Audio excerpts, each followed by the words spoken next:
Pertama saya ingin mengetahui makna daripada pengawasan bagi institusi kejaksaan ini.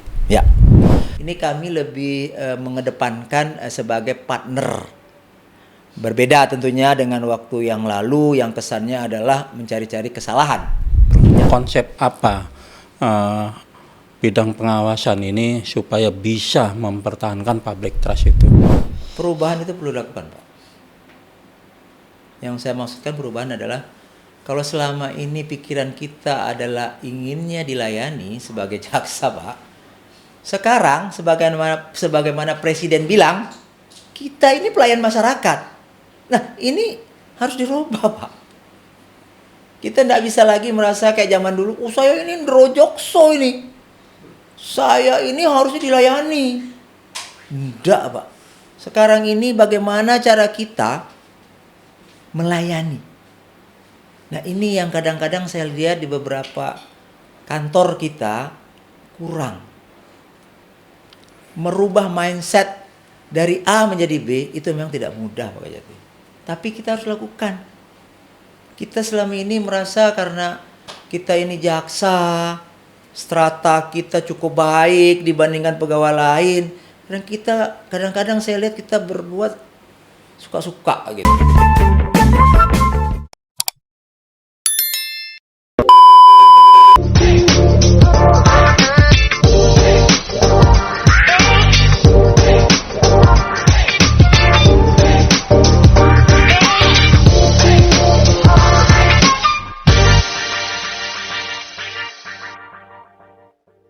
Assalamualaikum warahmatullahi wabarakatuh. Waalaikumsalam. Pemirsa NCT Ngobrol Cerita Terkini Kejaksaan Tinggi Bengkulu.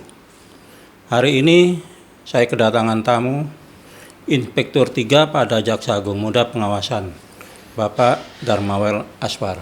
Siap. Selamat sore, Pak. Sore, Pak Kajati. Terima kasih atas undangannya, Pak Kajati. Baik, kiranya Pak Inspektur bersedia kita ajak ngobrol-ngobrol. Siap. Cerita terkini tentunya. Ya. Apa yang terkait dengan tugas pokok fungsi Bapak selaku Inspektur 3. Ya. Nah, pertama saya ingin mengetahui makna daripada pengawasan bagi institusi kejaksaan ini. Ya. Pemirsa NCT Ngobrol Cerita Terkini, dan tentunya Pak Kajati yang sangat saya hormati tentunya.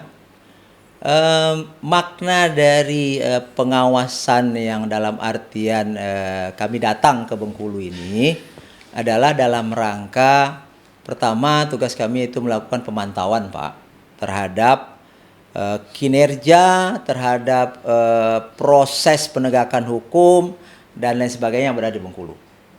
Ini merupakan agenda rutin Pak Kajati dan juga pemirsa NCT yang kami laksanakan setiap tahun agenda ini. Dan kebetulan pada tahun ini kami dari Inspektur 3 dipercaya untuk datang ke Bengkulu. Apa yang menjadi pertanyaan Pak Kajati tadi mengangkut makna pengawasan ini, prinsipnya kami melakukan cek and recheck kembali terhadap apa yang sudah dilakukan sekitar awal-awal tahun, yaitu inspeksi umum. Dan kali ini merupakan bentuk monitoring evaluasinya untuk melihat sejauh mana apa yang menjadi temuan pada saat inspeksi umum yang dilakukan beberapa waktu yang lalu. Ada tentunya beberapa temuan, Pak, yang mana temuan ini berdasarkan apa yang kami lakukan tadi di Kejaksaan Tinggi Bengkulu khususnya, dan nanti juga di beberapa Kejari. Temuan ini kami lihat sudah diperbaiki atau belum gitu, Pak. Sehingga kami melihatnya nanti ada keseriusan apa tidak dari Kejaksaan Tinggi Bengkulu dan nanti di beberapa Kejari tentunya.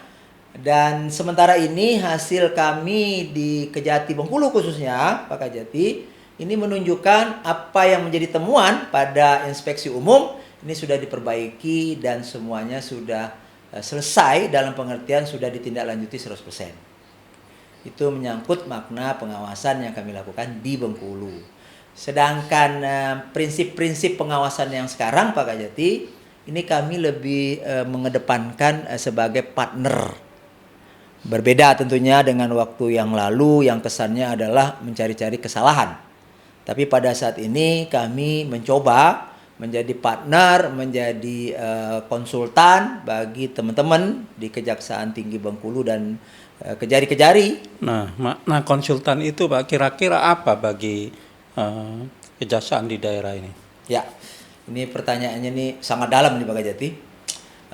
Prinsipnya sebenarnya ada dua hal yang dijadikan prioritas Pak Kajati oleh Pak Jamwas yang sekarang, Pak Ali Mukartono. Beliau mengedepankan dua hal yang mana tercermin dari dua hal ini menunjukkan kita ini berkolaborasi, kita ini berkoordinasi, dan kita ini melakukan saling kerjasama. Apa itu yang menjadi prinsip sekarang Pak Kajati? Yaitu menjadi konsultan dan katalis Pak Kajati. Nah itu saya sering mendengar itu katalisator ya. Ya. Kalau beberapa tahun yang lalu ketika saya masih aswas, Ya. saya munculkan yang namanya prime mover Pak. Oh, prime mover ya. Sekarang ke katalisator. Lah kira-kira apa yang membedakan antara prime mover dengan katalisator yang menjadi tagline pengawasan pada saat ini? Ya, oke Pak. Seingat saya dulu waktu prime mover ini zamannya Jamwas Pak Widyo ya kalau tidak salah ya Pak. Ya. Jadi saya melihatnya waktu prime mover ini sesuatu yang bergerak lebih cepat, dahuluan, atau lebih mengedepankan. Ada prioritas-prioritas tertentu. Saya lihat begitu kalau yang namanya prime mover. Saya menyadari karena beliau ini pernah menjadi atase kejaksaan di Bangkok, makanya muncul bahasa Inggris gitu ya. Itu yang prime mover tadi itu Pak Kajati. Nah sekarang ada katakanlah tagline-nya Pak Jamwas yang sekarang, yaitu konsultan dan katalis tadi. Nah saya sudah coba nih Pak Kajati mencari di kamus besar bahasa Indonesia di mana katalis ini apa sih gitu ya. Secara umum katalis ini mencampur sesuatu, itu umum gitu ya. Nah saya mencoba untuk mengartikan ini mencampur ini maksudnya apa nih? Apakah artinya terus kita menyatu dalam artian ada kejahatan yang dilakukan oleh teman-teman di kejaksaan terus kita biarkan? Ataukah kita ambil tindakan tegas? Ataukah kita perbaiki dulu? Nah ini yang saya coba dalami. Oh ternyata yang dimasukkan katalis ini Pak, bagaimana kita ini bisa saling bersinergi, berkolaborasi terhadap masalah yang kita hadapi. Misalnya begini Pak Kajati. Katakanlah teman-teman di lapangan ini kesulitan dalam hal melaksanakan eksekusi barang bukti misalnya. Yang selalu teman-teman ini mandek karena artinya pertimbangannya adalah ini belum inkrah Pak. Sehingga kami belum bisa melaksanakan. Sehingga barang bukti ini ya terpaksa lah berada di Kejaksaan Negeri. Penuh Kejaksaan Negeri oleh barang bukti. Terus barang bukti juga udah rusak Pak. Nggak bisa diapa-apain lagi karena menunggu proses inkrahnya belum selesai sampai dengan kasasi kadang-kadang. Nah ini yang harus dijadikan jalan keluar nih. Gimana caranya supaya teman-teman ini tidak menjadi masalah yang begini-begini. Oleh sebab itu kita carikan jalan keluarnya Pak Kajati. Sehingga bahasa-bahasa yang disampaikan oleh teman-teman tadi dengan mengatakan, wah Pak kami tidak bisa Pak melaksanakan yang namanya putusan yang belum inkrah. Ini bisa kita atasi gitu. Atau misalnya hal lainnya, ketika misalnya terjadi permasalahan menyangkut apakah ia misalnya dalam pra penuntutan ini seperti yang tadi sempat Pak Kajati sampaikan, oh yang namanya di pra penuntutan namanya P19 hanya sekali. Nah terus bagaimana dong kalau misalnya P19 misalnya tidak dipenuhi? Kan nanti kan P19 lagi, sementara pedoman 3 2011 menyebutkan hanya sekali. Tidak boleh lebih dari sekali katanya. Nah ini kita berikan solusi. Apa solusinya? Ya misalnya seperti saya tahu karena saya pernah di Pidum juga nih Pak Kajati. Ya lakukan konsultasi, koordinasi, expose, ya toh. Terus lakukan rapat bersama. Yang tujuannya adalah apa sih kesulitannya sehingga ini bisa teratasi Pak. Ini yang kita maksudin dengan tadi katalis itu. Baik, berarti kalau saya simpulkan katalis itu bagaimana pengawasan berperan mengatasi masalah supaya tidak ada masalah lagi. Ya. Nah, kira-kira begitu ya. Ya. pemirsa NCT, ngobrol cerita terkini Kejaksaan Tinggi Bengkulu.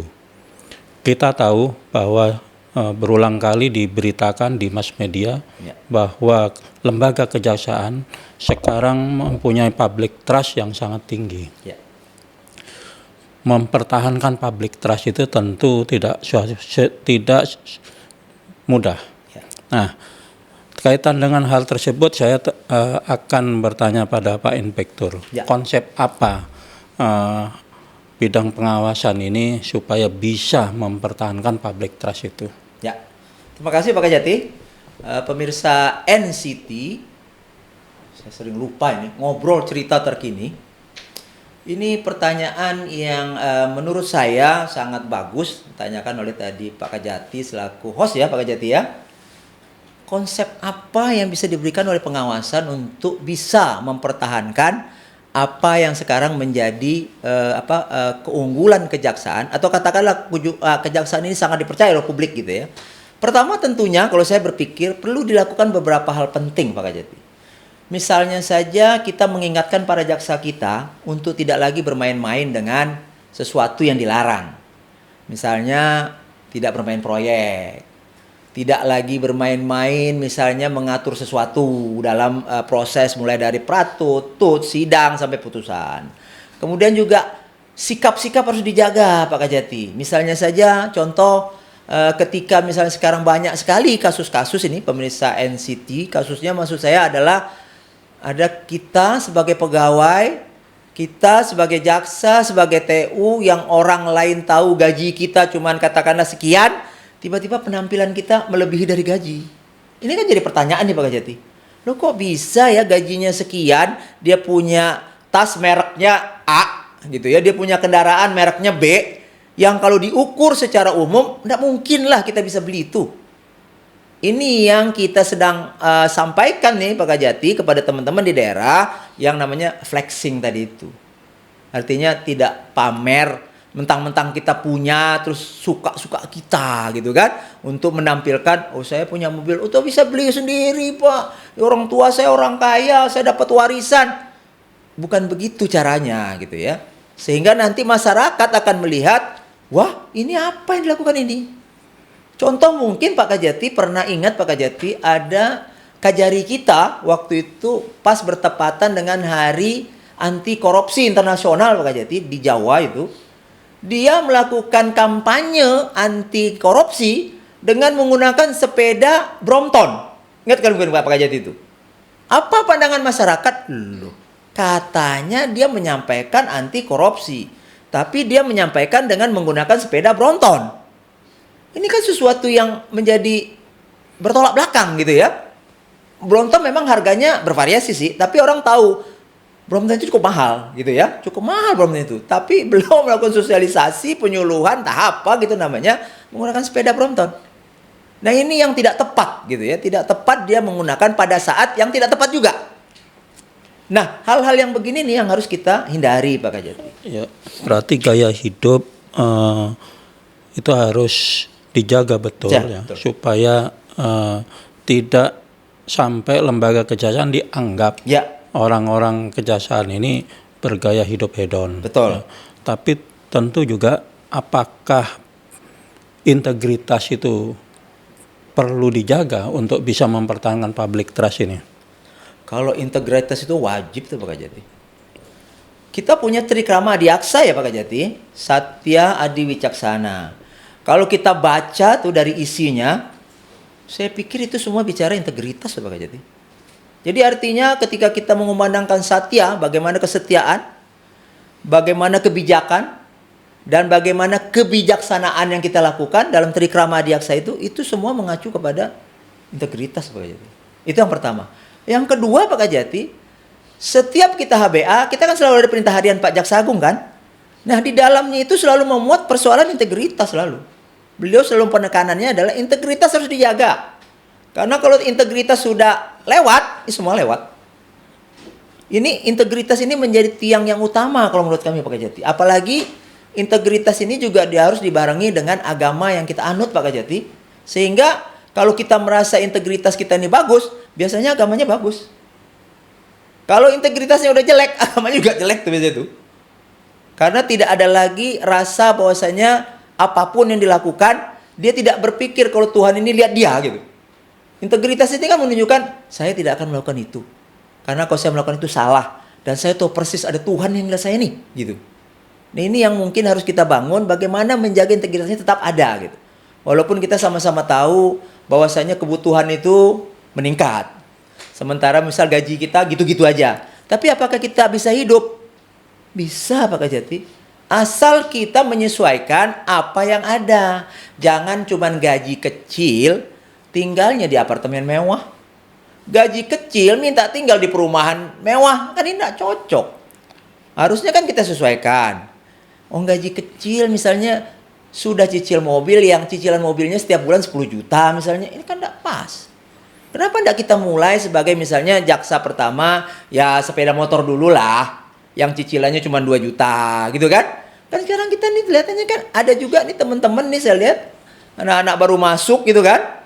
Begitu masuk baru CPNS, bawa mobil dia. Terlepas dari apakah itu hasil bantuan dari orang tuanya atau usaha sendiri. Tapi ini kan menunjukkan kita ini akan mengejar duit lebih tinggi kan Pak Kajati, karena yang kita keluarkan besar. Saya jujur saja nih Pak Kajati, waktu saya mula-mula jadi jaksa Pak Kajati, saya cuma sanggup beli motor Pak Kajati. Itu pun cicil. Itu pun mungkin barangkali teman-teman ada yang bilang, masa aku cuma motor kok punya? Saya bilang, ya itu kemampuan saya cuman. Saya tidak mampu beli mobil. Dan itu saya lakukan tuh Pak Kajati.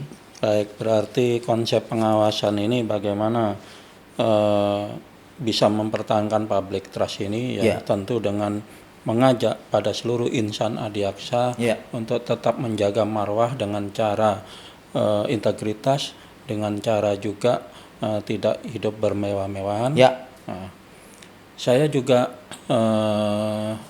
berpikir begini, Pak. Siap. Ada yang namanya kode etik.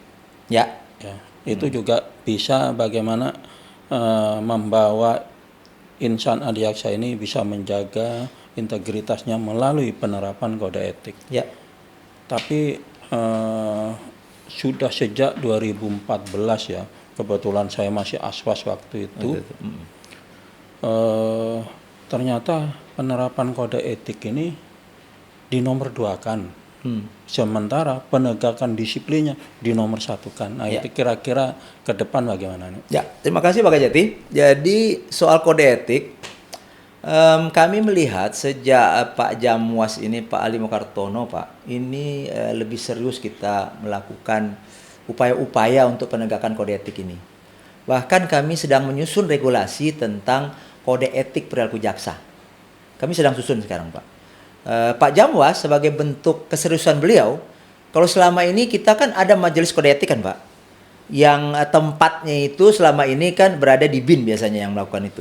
Nah sekarang ini Pak, kami di WAS sedang membangun tempat untuk khusus sidang kode etik. Bahkan nanti akan ada tempatnya penuntut di mana, tempatnya pembela di mana, tempatnya majelis di mana. Ini lagi dibangun sekarang. Ini bentuk keseriusan kami di WAS sekarang gitu Pak.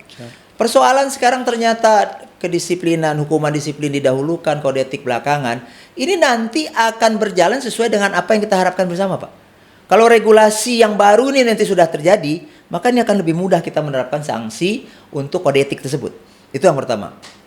Yang kedua memang Pak, menyangkut kode etik yang akan kita berlakukan nantinya, ini pasti penyesuaian-penyesuaian nih.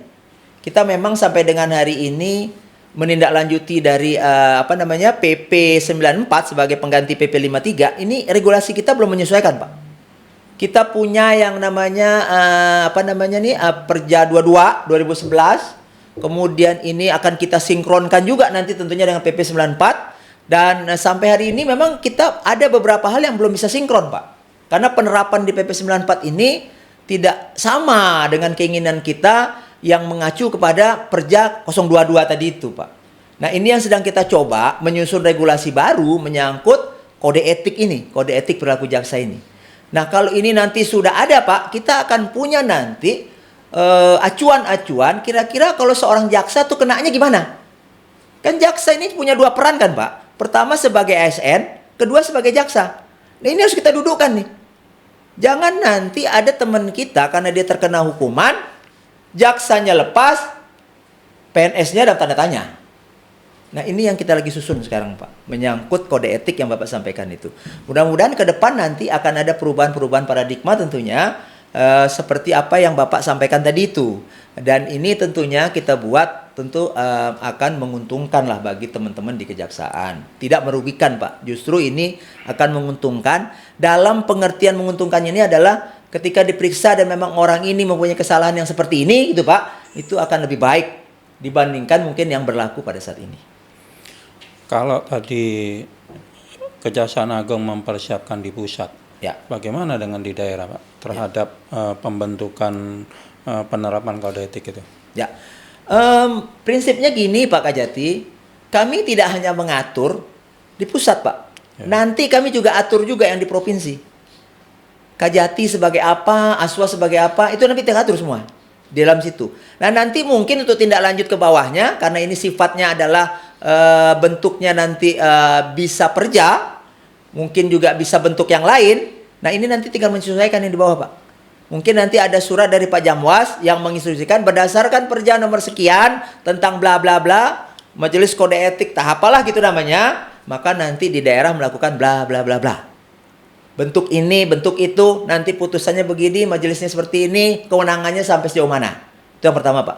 Yang kedua, mungkin ini juga akan menarik juga Pak. Kita nanti akan juga melibatkan Komjak Pak.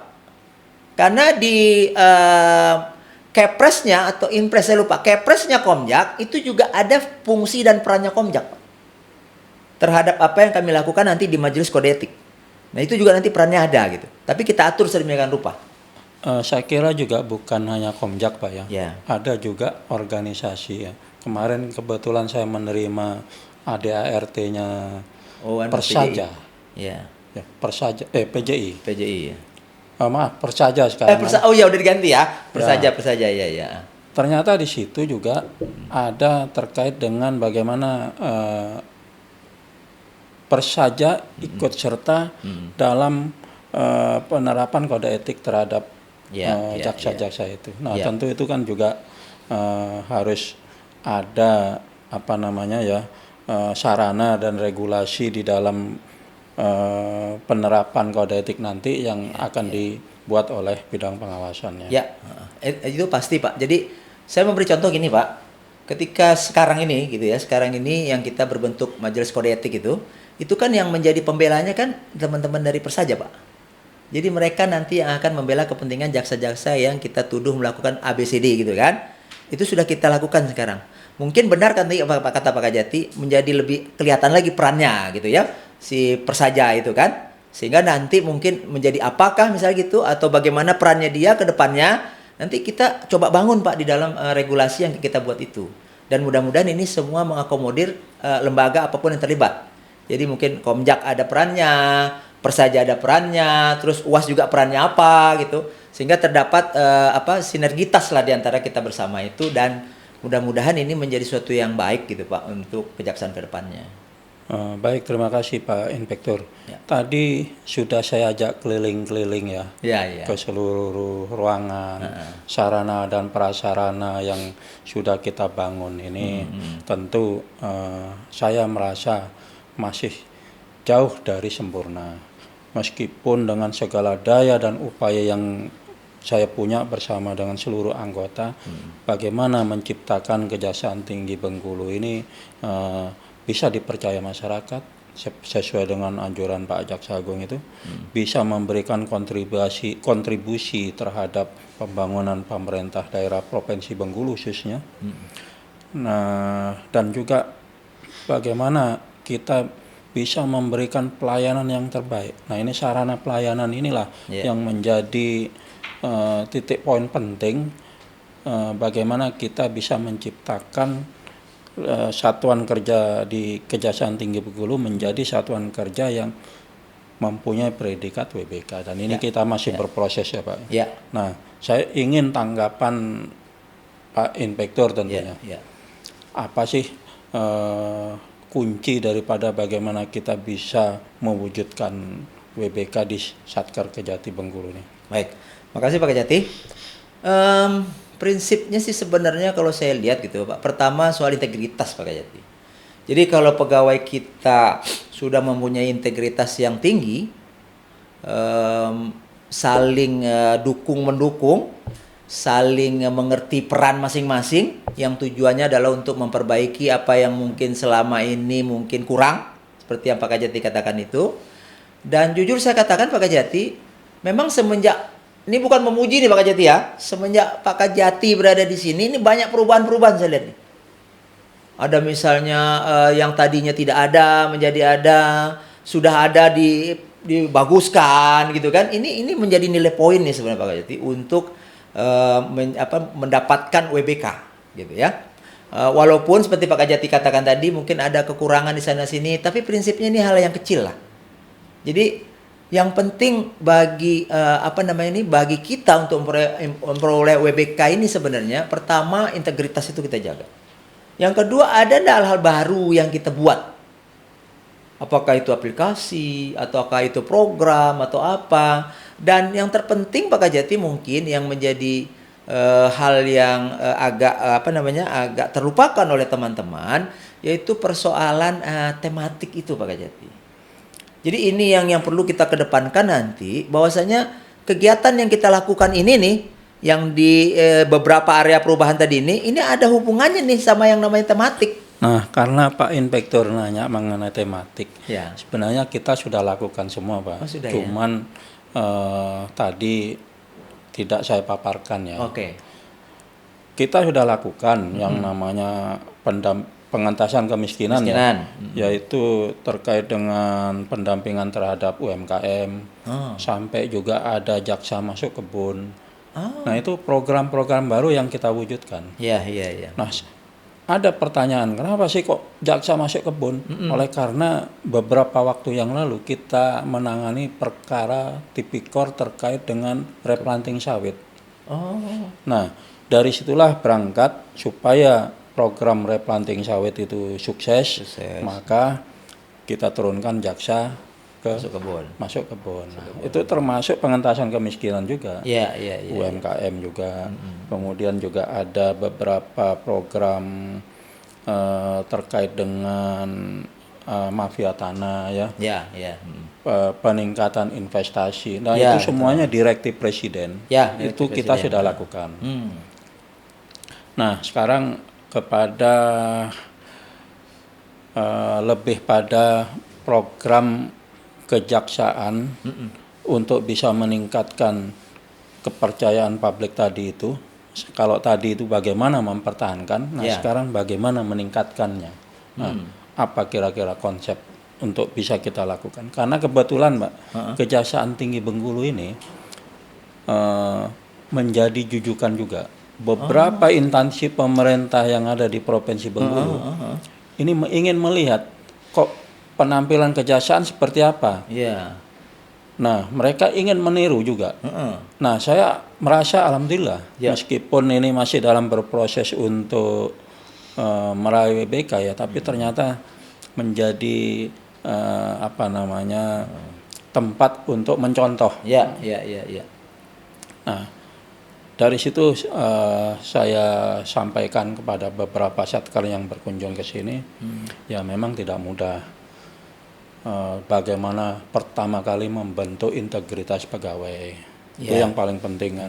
Lalu yang utama, bagaimana kita bisa satu frekuensi antara pimpinan dengan seluruh staf. Nah, saya ingin tahu nih konsep bagaimana bisa meningkatkan ya. Kalau tadi mempertahankan, bagaimana meningkatkan supaya public trust ini lebih tinggi lagi. Kalau saya berpikirnya Pak, secara sederhana nih Pak Kajati ya, perubahan itu perlu dilakukan Pak. Yang saya maksudkan perubahan adalah, kalau selama ini pikiran kita adalah inginnya dilayani sebagai jaksa Pak, sekarang sebagaimana Presiden bilang, kita ini pelayan masyarakat. Nah ini harus dirubah Pak. Kita tidak bisa lagi merasa kayak zaman dulu, saya ini ndrojokso ini. Saya ini harusnya dilayani. Tidak Pak. Sekarang ini bagaimana cara kita melayani. Nah, ini yang kadang-kadang saya lihat di beberapa kantor kita kurang. Merubah mindset dari A menjadi B itu memang tidak mudah Pak Kajati. Tapi kita harus lakukan. Kita selama ini merasa karena kita ini jaksa, strata kita cukup baik dibandingkan pegawai lain, dan kita kadang-kadang saya lihat kita berbuat suka-suka gitu. Nah, berarti kuncinya perubahan, Pak. Perubahan, betul Pak. Terkait dengan perubahan, Ya. dimulai dari mana, Pak? Nah, soal perubahan ini tentunya dimulai dari diri sendiri Pak. Berintegritas, pola hidup sederhana. Sederhana bukan berarti artinya tidak punya apa-apa ya Pak. Ya, berarti kalau dari diri sendiri, Ya. berarti diri sendiri dulu Ya. harus menjadi role model. Ya, betul. Nah, kira-kira begitu ya. Betul, setuju Pak. Nah, terus kemudian saya ingin lanjutkan juga, kita juga mendidik keluarga kita juga Pak. Karena kita tidak akan bisa mendidik orang lain kalau keluarga kita juga tidak benar gitu Pak. Misalnya contoh, kita jaksa nih, punya keluarga anak gitu ya, yang kelakuannya minta ampun. Orang akan bilang, oh bapaknya jaksa, anaknya kayak gitu katanya. Jadi ini juga menjadi role model bagi keluarga lain, bahwasanya keluarga kita tuh bagus gitu Pak. Nah ini yang perlu kita tata dulu sebelum kita nanti bicara kepada orang lain. Karena kalau kita misalnya yang jadi bagus tuh cuma bapaknya atau ibunya aja, sementara anaknya enggak, itu jadi hal juga bagi orang lain. Nah, di sini dari sisi yang umum ya Pak. Nah, sisi yang lain adalah sebagai pemimpin, Bapak pemimpin, saya pemimpin, orang lain juga pemimpin, walaupun dia bukan Kajati atau Kajari, tapi dia adalah pemimpin di keluarganya, dia harus jadi role model juga sebagai pemimpin. Kayak saya nih misalnya, saya punya anak buah. Loh, kalau saya datang ke kantor jam 8, anak buah saya setengah 9 datangnya. Tapi kalau saya datang jam 7, dia mikir, pimpinan saya datang jam 7 ya? Masa saya datang jam 9? Kan mungkin. Ini contoh sebagai pemimpin.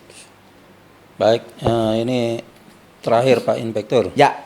Apa harapan Pak Inspektur khususnya ya terhadap Kejaksaan Tinggi Bengkulu ini setelah melihat situasi, kondisi, menyaksikan sendiri. Nah, apa kira-kira harapan Pak Inspektur? Ya. Tentunya kalau harapan saya yang pertama Pak, Kejati Bengkulu ini bisa WBK Pak. Apapun itu caranya. Amin. Amin. Yang kedua adalah mudah-mudahan Bapak dapat promosi. Amin. Nah, yang ketiga tentunya adalah bagaimana kita bersinergi dengan masyarakat, Pak. Karena menurut saya kita tidak akan dianggap berhasil, Pak, tanpa kita bisa berkoordinasi melakukan hal-hal penting dan bermanfaat bagi masyarakat di Bengkulu, Pak. Ini menjadi titik penting bagi Kejati Bengkulu untuk melakukan hal-hal penting yang tadi, sehingga masyarakat akan melihat, oh benar kejaksaan sudah berubah. Karena prinsipnya Pak, jujur saya katakan Pak, orang takut Pak ke kejaksaan itu. Kalau dia kena perkara, saking takutnya, padahal dia orang kaya, datang pun pakai celana jelek, karena dia dipanggil Pak. Terus pakai sepeda motor butut, coba bayangin. Padahal di rumahnya mobilnya banyak. Nah, masyarakat umum itu Pak, yang saya tahu Pak, itu tidak berani mereka kejaksaan. Saya sudah pernah tanya kepada Pak, kenapa tidak pergi kantor aja, tanyain sama itu kan ada PTSP. Tidak berani Pak, kata gitu coba. Nah ini image ini harus kita rubah Pak. Bagaimana caranya Pak Kajati sebagai pimpinan tertinggi di wilayah hukum Bengkulu ini bisa menginfokan kepada para kajari kita, para jaksa kita, kalian itu pelayan masyarakat loh, bukan minta dilayani. Kan Presiden tuh berkali-kali itu Pak ngomong kayak gitu Pak. Ya, terkait hal itu sudah kami lakukan Pak. Yeah. Sampai security Yeah. sebagai garda terdepan Yeah. menerima tamu, Yeah. ya, itu namanya wajib menerima tamu dengan salam. Oh. Nah itu di Kejaksaan Tinggi Bengkulu sudah kita terapkan. Yeah. Sampai bagaimana tamu diantar oleh security ini ke tempat PTSP. Nah itu sudah kita terapkan. Mudah-mudahan ini membawa makna bagi Kejaksaan Tinggi Bengkulu untuk bisa lebih baik ke depan. Amin. Pemirsa NCT Kejaksaan Tinggi Bengkulu, apa yang disampaikan tadi oleh Pak Inspektur, itulah bentuk atau upaya bagaimana kita bisa mempertahankan public trust yang sudah kita raih ya. Bagaimana pimpinan mulai dari Bapak Jaksa Agung, Pak Rajam ya, yang sudah mengingatkan kita terus-menerus untuk bisa tetap kita pertahankan yang namanya public trust kita, bahkan justru kita harus terus meningkatkan. Nah, tadi sudah panjang lebar disampaikan oleh Pak Inspektur ya, perlunya yang namanya menjaga marwah kejaksaan dengan cara tidak hidup hedon, ya, menjaga integritas, dan juga bagaimana kejaksaan ini bisa memberikan pelayanan terbaik pada masyarakat. Nah, itulah kesimpulan dari ngobrol cerita terkini dengan Bapak Inspektur 3 dan juga terkait dengan hal-hal aktual apa yang dilakukan oleh bidang pengawasan Kejaksaan Agung. Demikian Pak, terima kasih Pak Inspektur 3. Sama-sama Pak Jati. Mudah-mudahan tetap sehat, amin, semangat, amin, dan bisa kita sama-sama menjaga marwah kejaksaan. Amin. Terima kasih. Ya. Assalamualaikum warahmatullahi wabarakatuh. Waalaikumsalam warahmatullahi wabarakatuh. Terima kasih pemirsa NCT.